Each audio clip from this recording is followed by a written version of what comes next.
This is the Sales Babble Podcast, episode 310, Go for the No, with Jacob Balanzategui.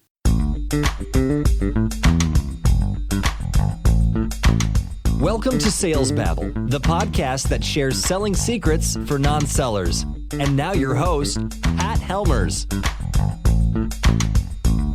Hello, Sales Babblers. This is Pat Helmers, and today our guest is Jacob Balanzategui. He's a buddy of my son's who also sells tech in a B2B space.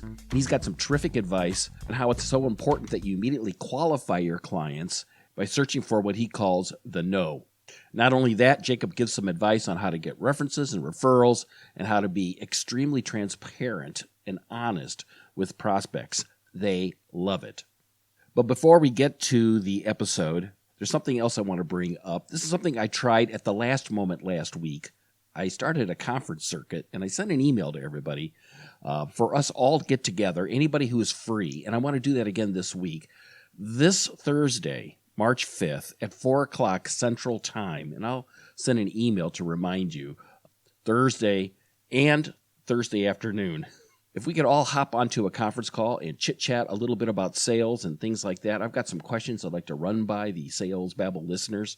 If you could help me out, I would really appreciate it. That is this Thursday. That's March 5th at 4 o'clock Central Time. That's 5 o'clock Eastern. That's, what would that be, 2 o'clock Pacific? So you guys can do the arithmetic. If you could help me out, I would really appreciate it. Look in the email for all the notes, and I'll also place it in the show notes here on Sales Babble. Lastly, make sure and listen all the way to the end because we've got another Sales Nexus sales tip from Craig Klein. And the tip is how to use your CRM to save yourself time. What a novel idea, eh? So, with no further ado, let's get to it. Welcome, Jacob. Are you ready to babble? I'm ready. Jacob, Chris Helmers introduced us. How do you know Chris? So Chris and I have been colleagues now for about 3 years. We work at the same company, Paley's. And Chris Helmers is, people don't know, my son. And he's actually been on the podcast, and he was like, Dad, you've got to get this guy on your podcast because he just thinks all the world of you.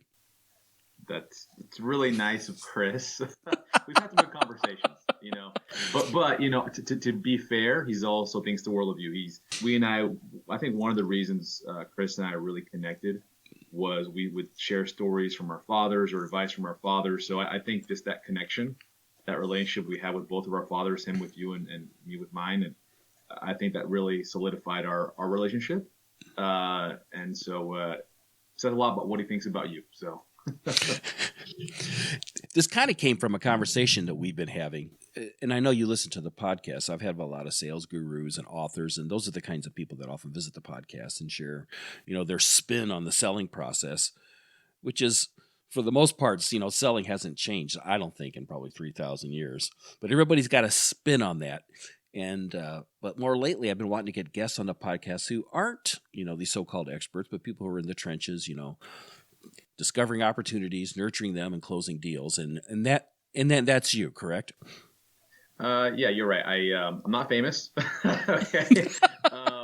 I don't have any books, or I'm not a CEO of a company or anything like that. Yeah, I'm just your sales guy next door. I'm just looking to buy for my family and have fun doing what I'm doing and help other folks out. What are you selling right now? Is it products or services? There's services. There's some.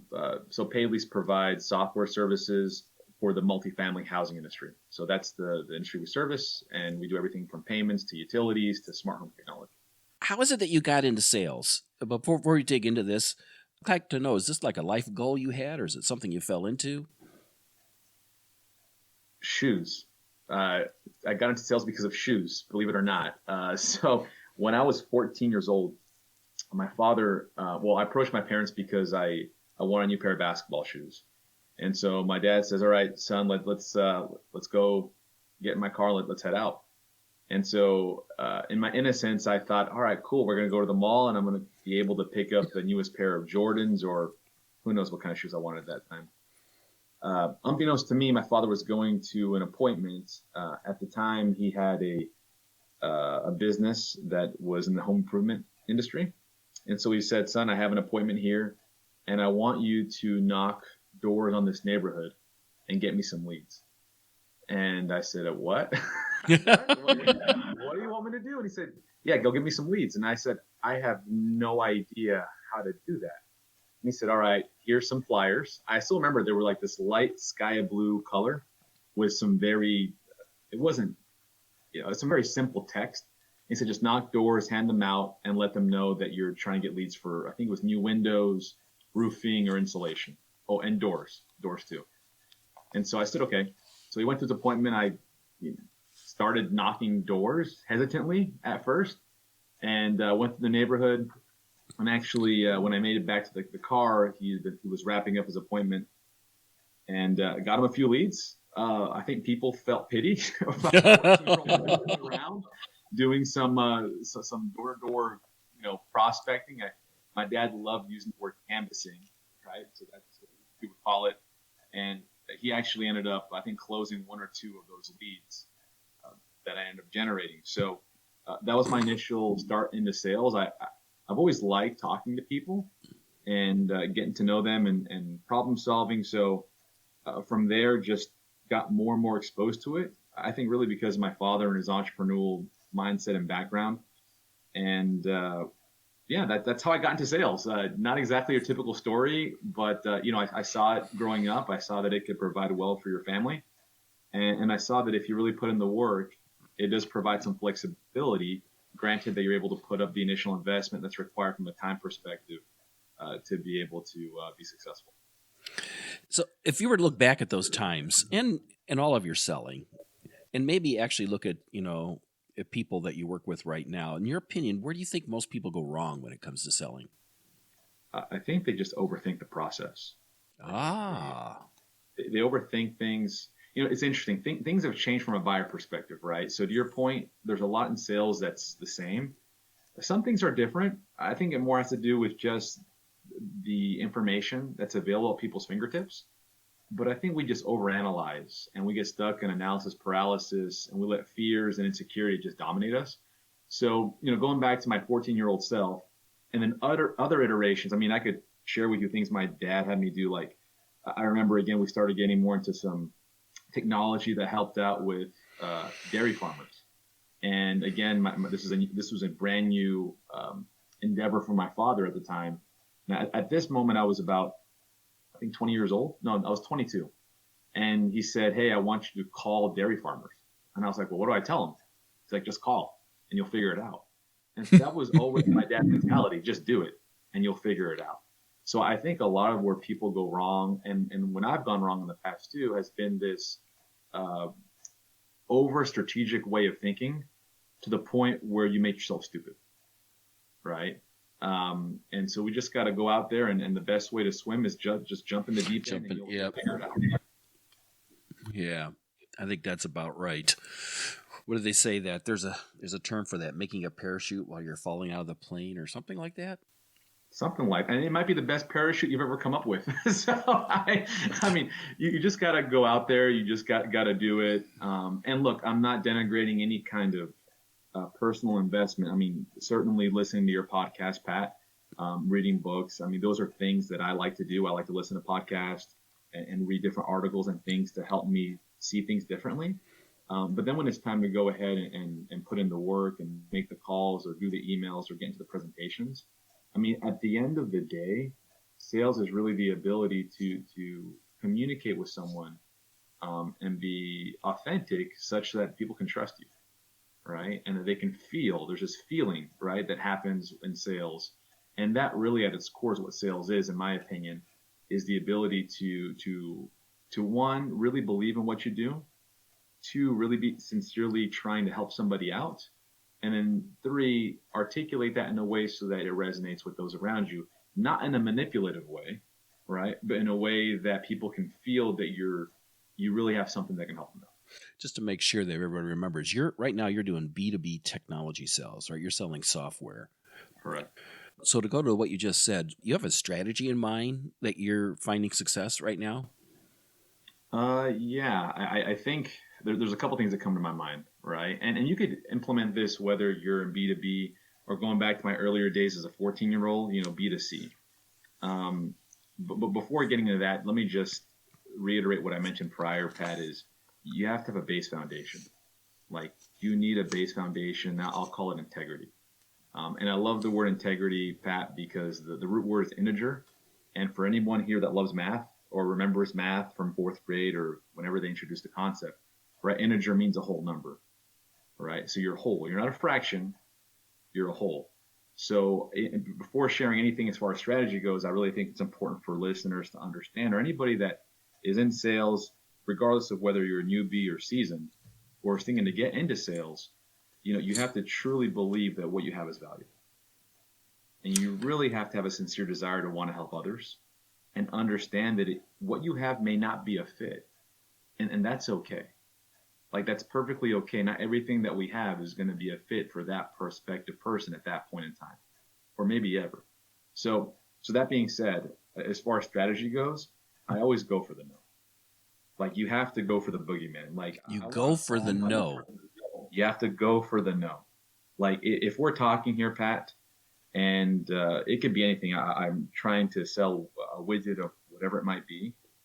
I have to find out right away if this isn't a fit for you, because I can't waste your time or my time trying to force you to believe that this is going to be the right fit, right? So we have to qualify our prospects, and when it's done the right way, it disarms them. So let me just give you my strategy in terms of helping facilitate that process.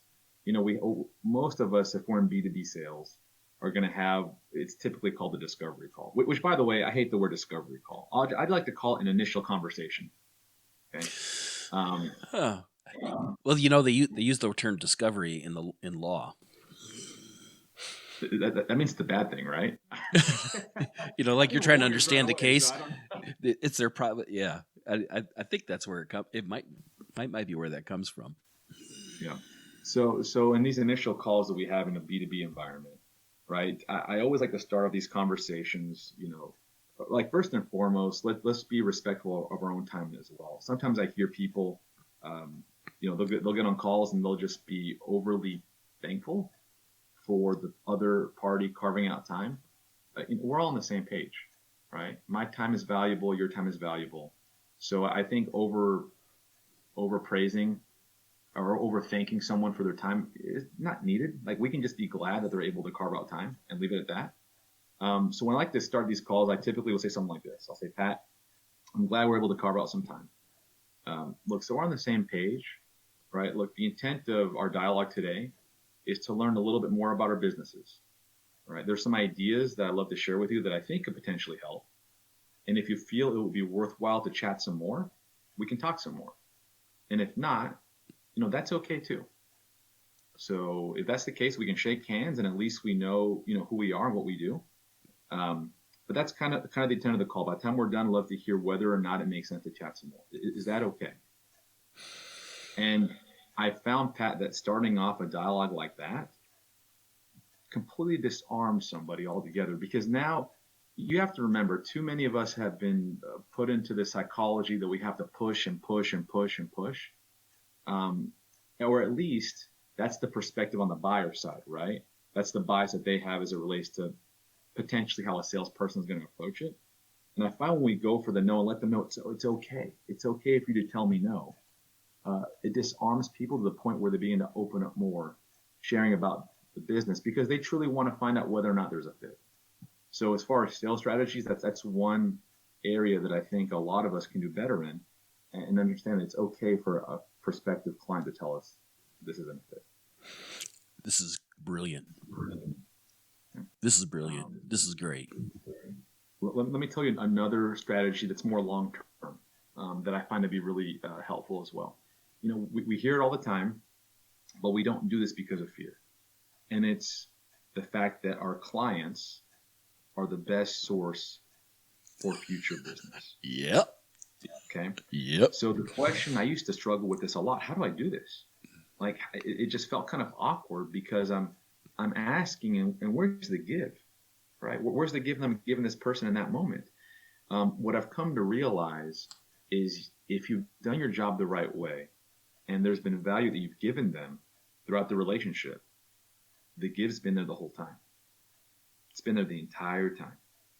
So there's no need for us to be fearful or be insecure of going back to a client and being vulnerable with them. Look, if you're doing this for the first time, let me share with you what I did that was very, very helpful for me. Okay, I would first and foremost, you want to make sure that whatever you sold them is actually working, right? You want them to know that that you've been there. I mean, obviously, depending on the company you work with, the degree to which you're involved with some kind of implementation or some kind of deliverable, that all kind of varies.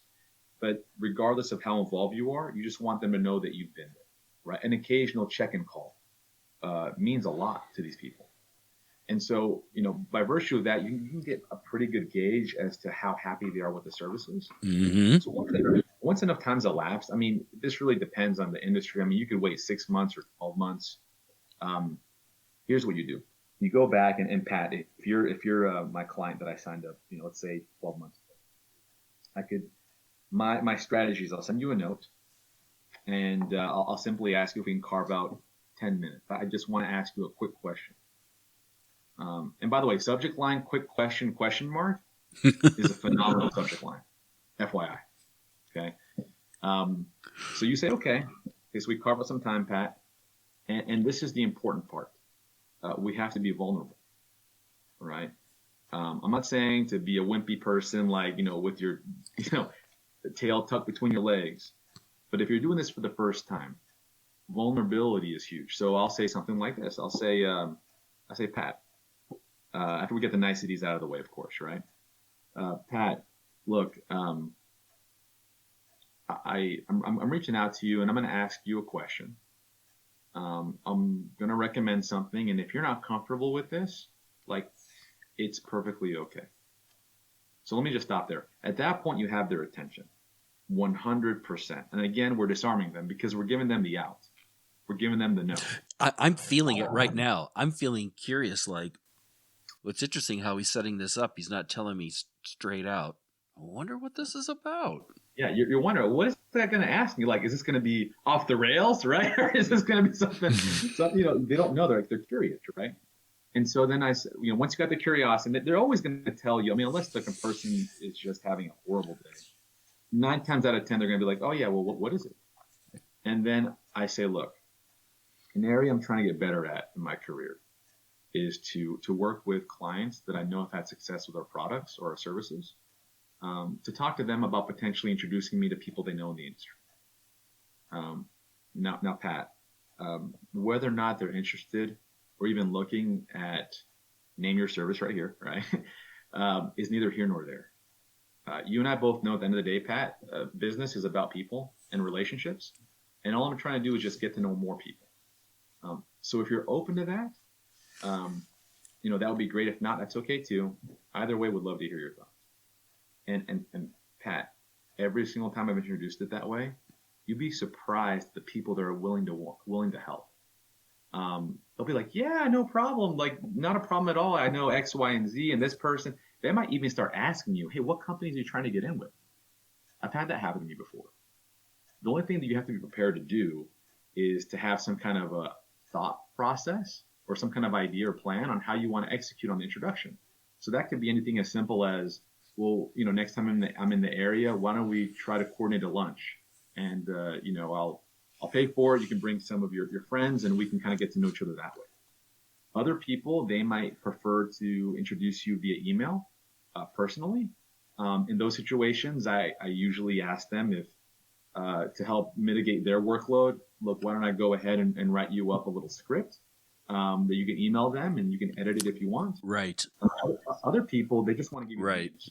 Right? They'll be like, hey, here are the names, no problem, drop my name, it's all good. So I guess you have to learn to be flexible with what they want to do. And you got to know this too, most of them, and this is really curious here, Pat, even though we know that clients are the best source for references, When I've done this, I've asked them, because when they've said yes, I'm open to it. Out of curiosity, how many vendors have done this with you in the past? I've been shocked. The overwhelming response I get is nobody. So, Yeah. go ahead. Yeah, I know. And people are very generous. I was working with a client earlier last year, and they were like, well, maybe we could talk to our existing customers and give them a finder fee if they give us somebody's name, that they actually become clients. And I'm like, people don't want that. People like to be asked. People like to show that they made a wise decision picking you as a vendor. They actually feel honored that I would ask their advice. Is there anybody that you know that might also find value in the service or the product that we're selling to? And yeah, I agree. I have found time and time again, people are more than happy to say, sure, Pat, I'd be happy to share your name with anybody. You should talk to so and so. They might be a good fit. I don't know for certain, but why don't you follow them up? I'll introduce you. Absolutely. Absolutely. I mean, there's a wealth of good, right, in people, to your point, and There they is. want to help. People do. The thing we have to do is help guide them, right, because they don't know how to do it. So I would recommend that you can take some thought. There's probably listeners right now that are thinking, you know what? Yeah, I could do that. Take some thought in figuring out, given your industry, given your clients, what would be the best way to do it? It might be a lunch. It might be that they prefer just to introduce you via email. But try to make it as easy as possible for them, because despite their good intentions, once they hang up with you and have committed to doing it with you, the day is going to go back to normal, right? They're going to go back to the things that come across their path, the fires they have to put out. So make it as easy as possible for them to be able to facilitate that. The second thing too is hold true to commitments, right? So if you come to me asking me for the opportunity to introduce you to other individuals, ask them when it would make sense for them to think, how long it would take for them to go ahead and come up with a little list. So it's similar to sales, right? It's just like, look, if this is a fit, when can we talk again, right? By when do you anticipate being able to do X, Y, or Z? So the same thing holds true here as well, right? Somebody gets excited, they say, yeah, I'm willing to help you out. Say, okay, Pat, sounds good. I appreciate you being willing to work with me on this. I want to make sure you have enough time to come up with a list of people, right? When do you anticipate being able to come up with that list? People be like, oh, I don't know, next Friday. All right, perfect. Sounds good. I'll go ahead and touch base with you on the Monday afterwards then, right? And see if you had enough time to run through that. And so people still need the follow-up. That's what I've noticed with this particular strategy, is you still have to follow up with them. You want to be softer in your follow-up because they're doing you a solid, right? Yeah. But it still requires a certain level of follow-up so that people can get back to you.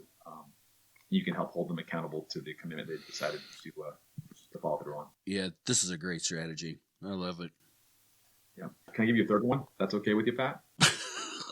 Sure, right? absolutely. Okay. The third one is tell the truth. Right? So you got to tell the truth, and it goes back to this integrity factor, right? I'll give you an example. About a month ago, I was working with maybe it was more like a month and a half. Either way, we were working with this prospect, and initially they told us that they were interested in our solution, but it was much more exploratory. They weren't sure when they were going to roll it out. So we were thinking, maybe more like a Q1, maybe even Q2 kind of a deal, right? And anyways, we started going through the process. We had our, the presentation meeting, and they asked the question that I'm sure all of us get asked in sales. They said, how are you different than, XYZ vendor? And so, like all of us do, I answered the question. I said, well, here's where we're different. We serve the small to mid market. We do this, that, or the other. And then I decided to offer out another piece of truth. Okay. And I said, now that I told you where we're different, and really the differentiation, really what we're saying is, how are we better? Right? Let me tell you where we struggle. And I was open with them. And Oh, I said, look, we went ahead and we rolled out a whole new ERP system for our support team early this year. And it caused us to really struggle as it relates to getting back to our clients on time because we had some bugs in the system. We had team members that were working on trying to or learning how to use the system correctly. And so all of that caused some effects where we just weren't responding to tickets as quickly as we typically do. That being said, the ERP system we rolled out is gonna help us significantly because now we're gonna have more transparency around support tickets. But just so that that is a struggle that we had. I do believe we're right on the end of that tunnel, and we're going to be just fine here, probably within the next month or so. But that is something that we struggled with at the beginning of the year. And my goodness, Pat, this conversation was over the phone.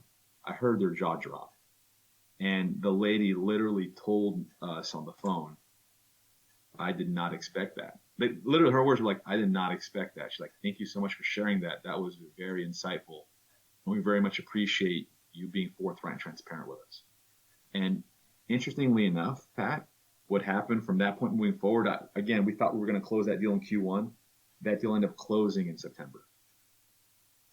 And I think a large part of that was they started coming to us with more questions regarding how to go about rolling out the solution, because now there was this trust that had been established, right? Going back to speaking the truth and having integrity, like I mentioned earlier, you have to be okay owning your warts, because if you don't own them, believe me, your competitor is going to tell your prospects all about what's wrong with your system. So why not own the truth, but also explain it within the context of why? So if you don't have certain reporting capabilities, if your widget doesn't do X, Y, or Z, it's okay. I would say own it, but explain the why behind it.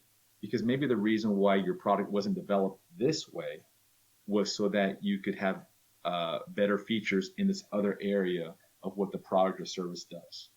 So again, that's another strategy I find to be very successful as well.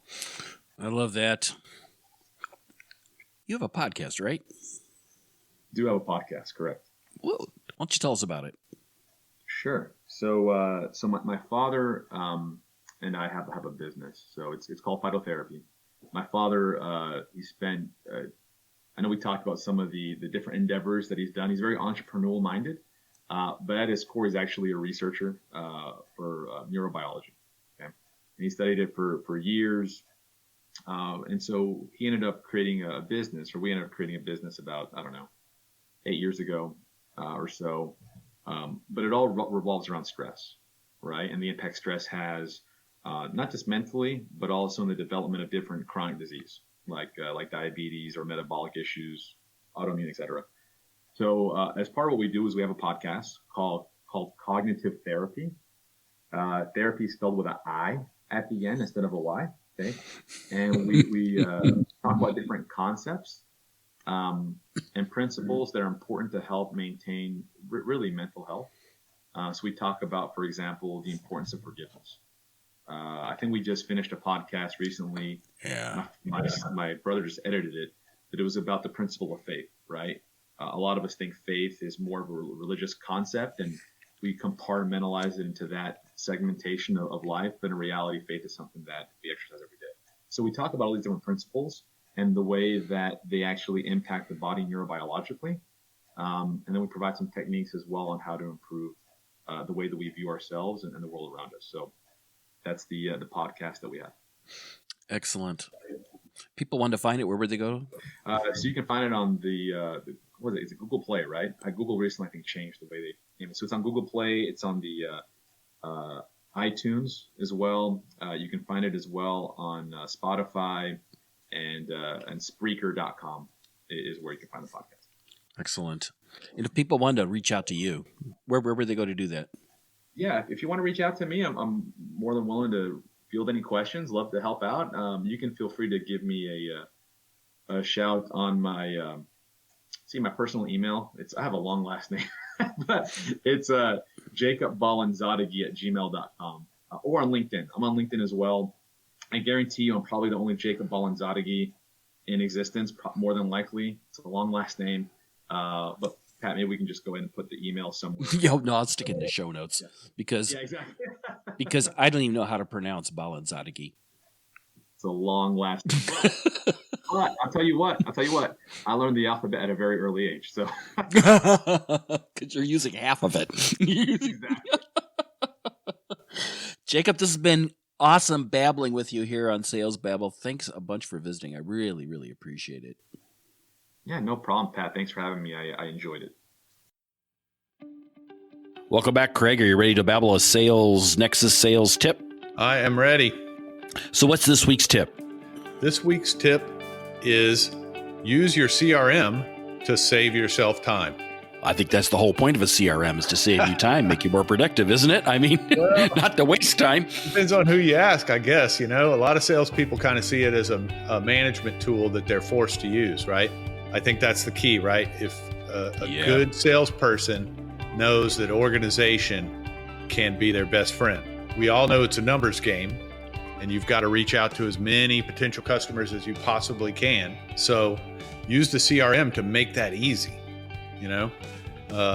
For instance, what I like to do is block some time aside every day for doing my phone work, right? I'm going to make my calls, whatever that number is. Maybe I only got 10 calls to make.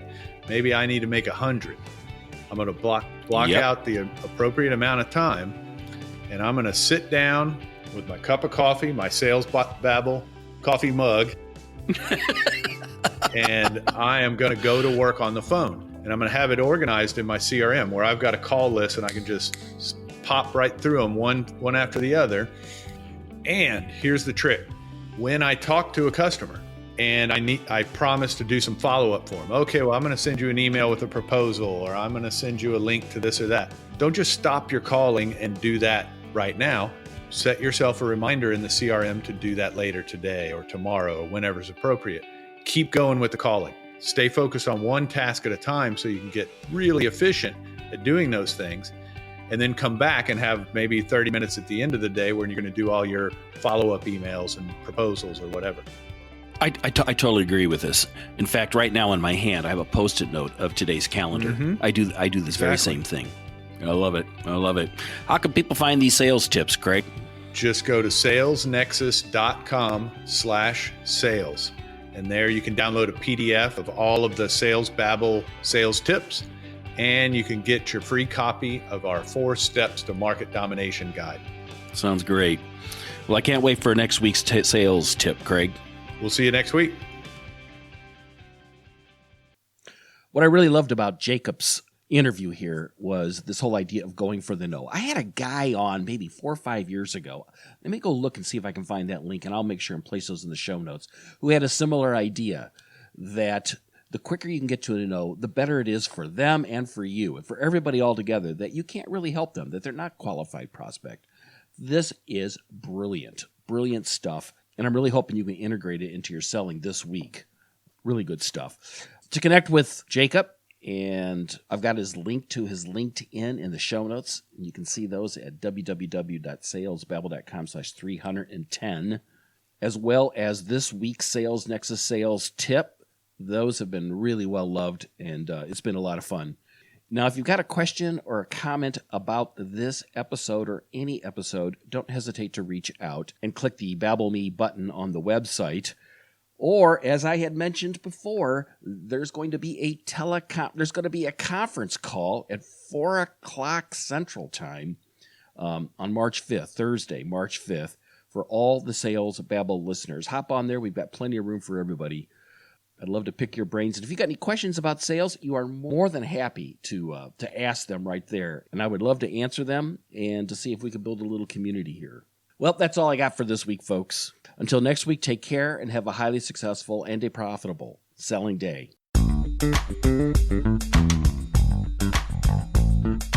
Thank you for listening to the Sales Babble podcast. Find us at www.salesbabble.com.